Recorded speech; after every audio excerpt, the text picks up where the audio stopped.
বাংলাদেশে ৭১ সালে স্বাধীনতার ঘোষণা এখান থেকেই হয়েছিল। আপনাদেরই এক গর্বিত সন্তান সবার আগে চিৎকার দিয়ে বলেছিলেন উই রিবর্ন। তিনি হচ্ছেন এলডিপির সম্মানিত সভাপতি ডক্টর কর্নেল অলি আহমদ বীর বিক্রম। জিয়াউর রহমান সাহেবকে হাতে ধরে সামনে এগিয়ে নিয়ে গিয়েছিলেন। চট্টলাবাসী আপনাদেরকে স্যালিউট। আমি ক্যাপ্টেন অলিকে তালাশ করছি। তারপরে ক্যাপ্টেন অলিকে তুমি কেন তালাশ করছো? বলে যে উনি চট্টগ্রামের লোক, ওনাকে দিয়ে স্বাধীনতা ঘোষণা করলে তাহলে চট্টগ্রামের লোক ঝাঁপাইয়ে পড়বে, তাহলে আমাদের কাজটা হয়ে যাবে। তারপরে আমার নাম হচ্ছে ক্যাপ্টেন অলি, তবে বিদ্রোহটা আমি করেছি, কিন্তু স্বাধীনতা ঘোষণা আমি করব না। আমার সিনিয়র হচ্ছেন আমার সামনে যিনি বসে আছেন মেজর জিয়া, তিনি স্বাধীনতা ঘোষণা করবেন। আসসালামু আলাইকুম রহমতুল্লাহ। সুপ্রিয় দর্শক, গতকাল চট্টগ্রামে আমিরে জামাতের একটা বক্তব্য নিয়ে আবারও বিএনপি ছাত্র দলের নেতাকর্মীরা সোশ্যাল মিডিয়ার অপপ্রচার চালাচ্ছে এবং কিছু কিছু গণমাধ্যমও আমিরে জামাতের এই কথা নিয়ে তারা অপপ্রচার চালাচ্ছে। আমিরে জামাত বলেছে উই রিভল্ট, মানে আমি বিদ্রোহ করলাম। তো এখানে আমিরে জামাত বলেছেন যে কর্নেল অলি আহমেদ বিদ্রোহ করেছেন, এরপর হচ্ছে জিয়াউর রহমান স্বাধীনতার ঘোষণা দিয়েছেন। তো এই কথাকে তারা মানে ঘুরিয়ে ফিরিয়ে বিভিন্ন ধরনের নিউজ করতেছে। এখন এরা নিউজে লিখতেছে যে স্বাধীনতার ঘোষক জিয়াউর রহমান নয়, স্বাধীনতার ঘোষক হচ্ছে অলি আহমেদ, বললেন জামাতের আমির। মানে এইভাবে বিভিন্ন মিডিয়ায়ও সরে গেছে। তো উই রিভল্ট মানে কি কর্নেল অলি আহমেদ স্বাধীনতার ঘোষক? আপনারা বলেন। মুক্তিযুদ্ধের সময় ক্যাপ্টেন অলি আহমদ হিসাবে সর্বপ্রথম পাকিস্তানের বিরুদ্ধে বিদ্রোহ করেছিলাম।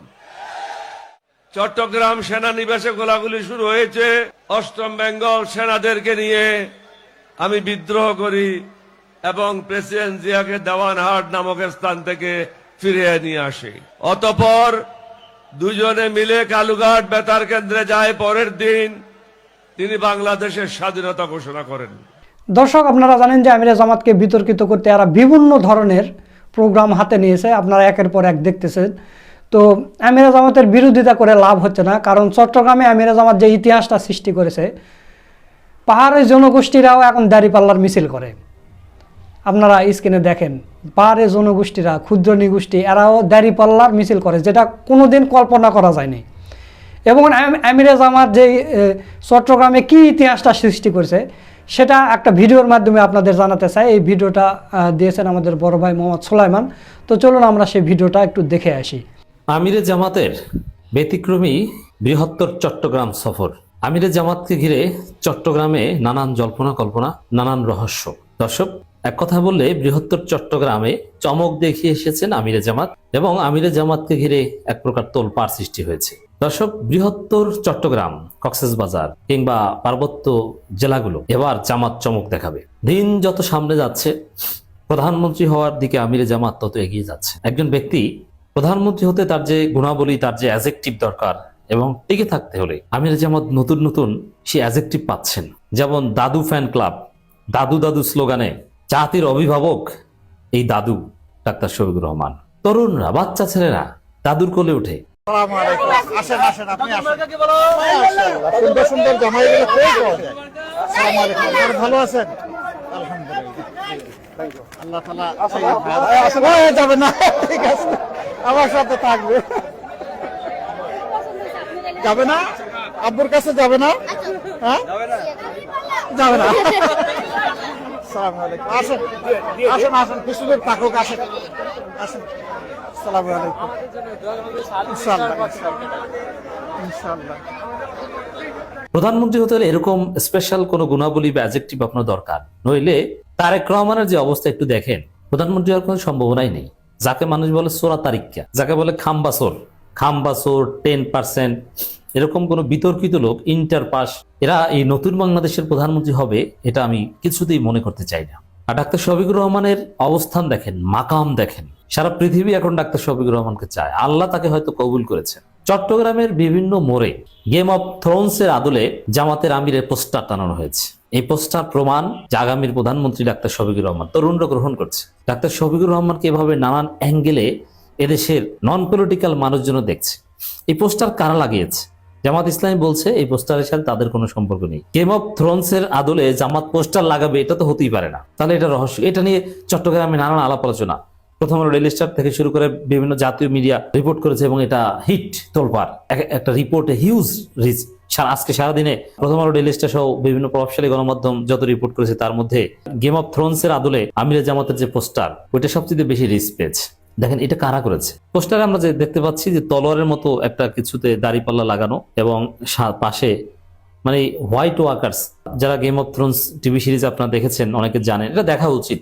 আসলে এই সিরিয়াল বা টিভি সিরিজের জগতে গেম অফ থ্রোনস এর ধারে কাছেও কেউ যেতে পারেনি। তো দর্শক, এখানে হোয়াইট ওয়াকার্স তুষারের মধ্যে আছেন এবং এখানে উইন্টার ইজ কামিং, এটা একটা গুরুত্বপূর্ণ স্লোগান, একদম প্রাইম ক্যারেক্টারের। এখন এটা কারা করছেন? এটা তরুণরা করছেন, দাদু ফ্যান ক্লাবরা করছেন। মানে এখন এদেশের তরুণরা, এদেশের জেনজি, তারা সাবকনসিয়াসলি জামাত হয়ে পড়েছে। তারা দেখছে তারা যুদ্ধ করে হাসিনা পতন ঘটিয়েছে, তারা একটা নতুন বাংলাদেশের স্বপ্ন দেখছে। তো সেখানে কোনো খামবাসর আর কোনো 10% আর কোনো ইন্টারপাসকে দেশের তরুণরা মেনে নিতে পারে না, যিনি জনগণের সাথে কোনো ইন্টারাকশন করতে পারেন না, যে বাংলাদেশের মাটি ও মানুষ সম্পর্কে জানেন না, হতে পারে না। তো তরুণরা স্বাভাবিকভাবে এই দাদুকে গ্রহণ করছে। একটা শফিকুর রহমান এখন বাচ্চাদের, জেনজিদের দাদু। প্রাইম মিনিস্টার হওয়ার পরে এভাবে আসবেন? প্রাইম মিনিস্টার তোমাদেরকে বানানোর জন্য এখানে আসছি। আল্লাহ, তোমরা সবাই চলে আসো। ওয়ালাইকুম আসসালাম। কেমন আছো সবগুলা? দাদু কেমন আছো সবগুলা? আলহামদুলিল্লাহ, ভালো আছো? আলহামদুলিল্লাহ, আলহামদুলিল্লাহ, আলহামদুলিল্লাহ। আম্মুদেরকে সালাম দিও আর সবাই মিলে দোয়া করিও, দেশের জন্য ভালো সরকার আসে। যারা আসলে এই খুশিটা তোমাদের চালু থাকবে ইনশাআল্লাহ। ইনশাআল্লাহ। তোমরা আবার আসছো নাকি? ঠিক আছে, ঠিক আছে।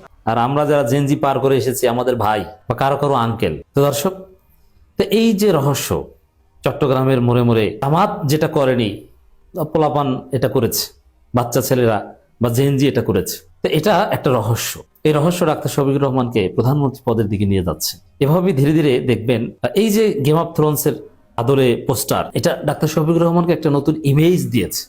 একটু চিন্তা করেন, কম্পেয়ার করেন। ডাক্তার শফিকুর রহমানের ইমেজ হচ্ছে হিরোইক দাদু, ইতিহাসের এক মহানায়ক, যিনি পার্ট অফ হিস্ট্রি। এবং চেহারা দেখছেন, চেহারার মধ্যে একটা রাজকীয় ভাব আছে, সাদা দাড়ি, ফর্সা মানুষ, অন্যরকমের একটা ভাব। আর তারেক রহমানের প্যান্ট খুলে গেছে, ইন করে বাংলাদেশে ঢুকছেন, এখন ইন খুলে গেছে, ইন্টারপাস এবং খাম্বা। তো এটা নতুন বাংলাদেশের সাথে কিছুতেই যায় না। তো দর্শক, উইন্টার ইজ কামিং, মানে এটা আসলে উইন্টার ইজ কামিং এই স্লোগানের নেগেটিভ দিক বলতে এটা উত্তেজনা বা বিপদ কামিং, এরকম কিছু বোঝানো হয়েছে। মানে এখানে একটা বিষয় যে বিপদ আসতেছে, কিন্তু আমিরে জামাত সতর্ক, বাংলাদেশের সামনে যত চ্যালেঞ্জ আসুক, এই দাদু ডাক্তার শফিকুর রহমানের হাতে বাংলাদেশ নিরাপদ। তিনি ইনসাফ কায়েম করবেন, বাংলাদেশ ঘুরিয়ে দেবেন। একটা নতুন বাংলাদেশের মুখোমুখি দাঁড়িয়ে আমরা আছি। দর্শক, কক্সবাজার সহ চট্টগ্রামের বিভিন্ন প্রান্তে মোটের উপর 5টা সমাবেশ করেছে আমিরে জামাত। এক একটা সমাবেশে যে লোক সমাগম, জনগণের যে উপস্থিতি, বিশেষ করে কক্সবাজারে জামাত জোয়ার দিবালোকের না স্পষ্ট। জামাত জোয়ারে তারেক জিয়া হারিয়ে যাচ্ছেন। তারেক জিয়া কি করছেন?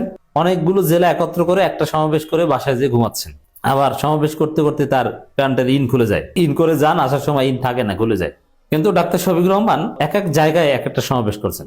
এখন তারেক জিয়া চট্টগ্রামে সমস্ত জেলা থেকে লোক ভাড়া করে এনে যে পরিমাণ লোক উপস্থিত করেছে, আর আমিরে জামাত বৃহত্তর চট্টগ্রামে যে 5টা সমাবেশ করেছেন, সেই উপস্থিতি যদি একত্র করা হয়, তারেক জিয়ার চাইতে কয়েক গুণ এগিয়ে। আর নেতা তো এটাই, যে নেতার কাছে মানুষকে আসতে হয়, আর ডাক্তার শফিকুর রহমান মানুষের কাছে যায়। পার্থক্য এই জায়গায়, প্রত্যেকটা পদে পদে আমরা দেখতে পাচ্ছি পার্থক্য। ডাক্তার শফিকুর রহমান এগিয়ে, জামাত জোয়ারে শফিক চমকে, ডাক্তার শফিকুর রহমান চমকে, তারেক জিয়া বেসামাল। এবং তারেক জিয়াকে ইদানিং ভালো ধোলাই দিচ্ছেন। তারেক জিয়া মিথ্যা কথা বলে জাতির কাছে হাসির পাত্র হচ্ছেন, যে কোন বালসাল কোন কি এক্সপার্ট নাকি বলেছে, ইন্টারপাস নেতা আবার এক্সপার্ট বুঝে, তার কাছে নাকি কে বলছে যে আইডি হ্যাক হয় নাই, অথচ কোনো এক্সপার্ট এটা বলে নাই। এইসব মিথ্যা কথা বলে রাজনীতি করে। ডাক্তার শফিকুর রহমান ঠিকঠাক ধোলাই দিয়েছে। ফ্যাক্ট যে আপনার বগলের নিচে ঋণ খেলাপি, ভাগ্য ভালো বলেন যে আপনি নিচেই তো খাম্বার 10%। তবে তারেক রহমান যদি বাড়াবাড়ি করেন, খাম্বা এবং 10% এটা তাকে সিল মেরে দেওয়া হবে। এই সিল নিয়ে আবার মুসলেখা দিয়ে লন্ডনে যেতে হবে। তবে আমরা চাই যে লন্ডনে না, বাংলাদেশে রাজনীতি করেন। এবার প্রধান বিরোধী দলীয় নেতা হন, পরের বার ভালো কিছু করার চেষ্টা করেন। কিন্তু উল্টাপাল্টা রাজনীতি, এই মিথ্যাচারের রাজনীতি, ডাক্তার শফিকুর রহমানের সাথে সব জায়গায় পরাজিত হয়ে এখন আপনি পেছনের দরজা দিয়ে পেছন থেকে ছুরি মারার চেষ্টা করছেন, গুজব, হ্যাকিং, এই ধরনের নোংরা কাজ করছেন। এটা আপনার পরাজয়ের আলামত। দর্শক, আমিরে জামাতের প্রোগ্রামগুলো লোকে লোকারণ্য, এবং জনতার কথা একটাই, আমরা নতুন কিছু চাই। তারেক দেখেছি, তারেক কি 10% খাম্বা, ওটা দেখা হয়ে গেছে।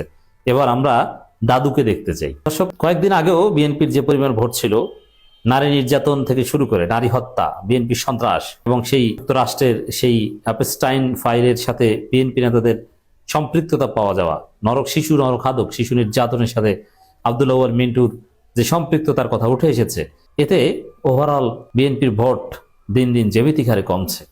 দর্শক, আপনারা সোলাইমান ভাইয়ের ভিডিও সহ পুরো ভিডিওটা দেখলেন। তো বিএনপির নেতাকর্মীরা, ছাত্রদলের নেতাকর্মীরা যতই অপপ্রচার চালানোর চেষ্টা করুক না কেন, এবং তাদের কেনা গণমাধ্যম এগুলো যতই অপপ্রচার চালানোর চেষ্টা করে না কেন, আল্লাহ যদি জামাত ইসলামীকে কবুল করে, যদি ক্ষমতায় নিতে চায়, তাহলে এরা কিছুই করতে পারবে না ইনশাল্লাহ। তো দর্শক, সব মিলে আজকের ভিডিওটা আপনাদের কাছে কেমন লেগেছে তা অবশ্যই কমেন্ট করে জানিয়ে দেবেন। ভিডিওটা বেশি বেশি করে শেয়ার করবেন।